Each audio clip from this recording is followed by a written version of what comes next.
E, de fato, o Ronaldo Caiado, numa entrevista recente, citou o exemplo do Juscelino, e muitos têm feito isso. Então, Gabi, Chico, Rodrigo, vamos aceitar o exemplo. Houve 2 tentativas de golpe fracassadas contra o Juscelino. Na primeira tentativa de golpe, o próprio Juscelino, anistiou o líder do golpe. O que fez o líder do golpe, depois de ser anistiado, tentou um segundo golpe.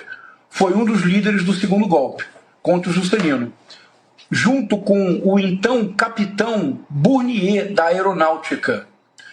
Nesse segundo golpe, no final do governo do Juscelino, passou o governo para o Jânio Quadros, o Juscelino já não podia anistiar. O Jânio Quadros anistiou o capitão Bournier da Aeronáutica. Ele voltou para o Brasil. Gabi foi um dos artífices do golpe da ditadura militar de 1 de abril de 1964. Não apenas. O capitão Bournier, como pôde seguir a sua carreira, chegou a ser brigadeiro, o posto máximo da aeronáutica. Você sabe quem foi o brigadeiro Bournier, Gabi? Um dos principais e mais abjetos torturadores da ditadura militar. Foi o homem que principiou a torturar o ex-deputado Rubens Paiva, o levou à morte sob tortura e ocultou o seu cadáver. O brigadeiro Bournier foi responsável por transformar as instalações da aeronáutica num dos mais terríveis centros de tortura da ditadura militar. Foi na instalação da aeronáutica no Galeão, no Rio de Janeiro, que o jovem Stuart Angel Jones foi torturado brutalmente até a morte. Não apenas isso, o cadáver foi ocultado. Surgiu então uma das maiores heroínas da história do Brasil, uma das pessoas de maior coragem que nós tivemos nos nossos séculos de história. A mãe do Stuart Angel Jones, Zuzu Angel, estilista famosa. O Stuart Angel era filho de um norte-americano. Ela viajava o mundo inteiro fazendo exibições da sua estilística. Ela denunciou a ditadura militar em coleções de roupa em Nova York. Ela denunciou a ditadura militar em todas as instâncias, em todos os países do mundo. Sabe o que fizeram com ela, Gabi? A ditadura militar assassinou Zuzu Angel num acidente forjado em São Conrado. Há fotos em que aparece um torturador, Paulo Perdigão, olhando o corpo da Zuzu Angel morta. É isto o que acontece quando se anistia um golpista. Ele volta mais forte sem limites. Outro caso do Juscelino, já que estão citando o Juscelino como exemplo, aceitemos o exemplo, mas tenhamos memória histórica. Um dia chega na mesa do Juscelino Kubitschek, presidente da República, a lista de coronéis para serem promovidos a general. Vocês sabem que se um coronel não é promovido na sua ocasião, ele precisa passar para a reserva. Chegou o nome do Castelo Branco e um militar assistente do Juscelino disse: presidente, este militar ele é contra o senhor e dizem que ele apoiou a tentativa de golpe.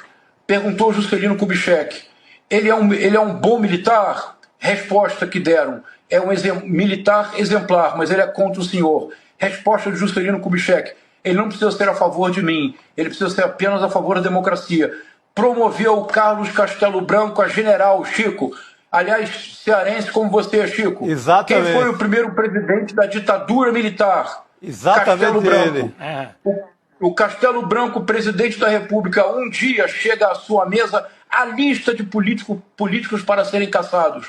Encabeçava a lista Juscelino Kubitschek. Chico, você acha que o Castelo Branco teve 1 segundo de hesitação para caçar o Juscelino? Não.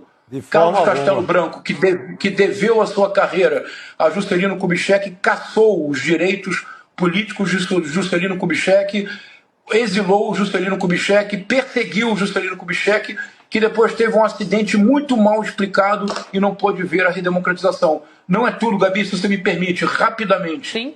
A lei da anistia de 1979 é a matriz dos problemas que hoje vivemos com os militares. Sem dúvida. O que foi a lei da anistia? Rapidamente, isso é bem importante.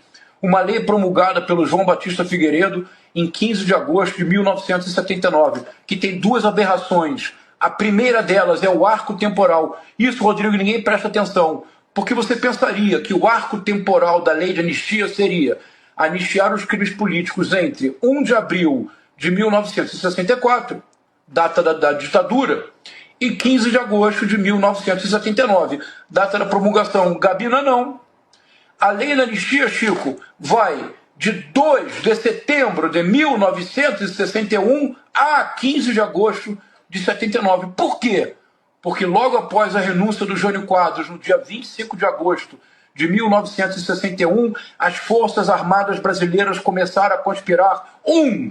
Para não permitir que o João Goulart voltasse. 2. Cogitou-se bombardear o avião do João Goulart na Operação Mosquito.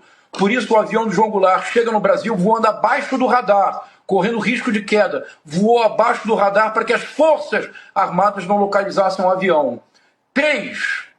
Porque desta forma, os 3 anos entre 61 e 64, as Forças Armadas ativamente conspiraram para desestabilizar o governo João Goulart. Uma prova, criou-se em 1961 chamado IPES, um Instituto de Pesquisas e Estudos Sociais, cuja finalidade, Brasil paralelo da década de 60, era produzir material anticomunista de propaganda para desestabilizar o governo João Goulart. Quem era o presidente do IPES, do princípio até o final? Só deixou o IPES após a ditadura militar para criar o temido SNI, o general Goberido Couto e Silva. Quem financiou o IPES? Os americanos e empresários brasileiros. Quem? Walter Moreira Salles, Paulo Maluf, que à época era apenas empresário, não era ainda político. Depois ele descobriu que a política podia ser um negócio muito mais rentável. Gabi, quando nós não temos memória histórica, o pior pode acontecer. A anistia que estão propondo para os golpistas, tanto para aqueles que já estão presos, é cortina de fumaça. O que eles querem é, mais uma vez, blindar generais como, e vamos ter a coragem de dizer os nomes, generais como Walter Braga Neto, Augusto Heleno, Almirante Garnier, todos golpistas que precisam ser julgados, devem ter pleno direito de defesa, precisam ser julgados, se forem condenados, têm que ir para a prisão. E claro, o chefe de todos, o golpista maior, que passou 4 anos conspirando para acabar com a democracia no Brasil, Jair Messias Bolsonaro. Se essa anistia passar, nós vamos ter uma rede viva do que aconteceu de pior na ditadura militar brasileira.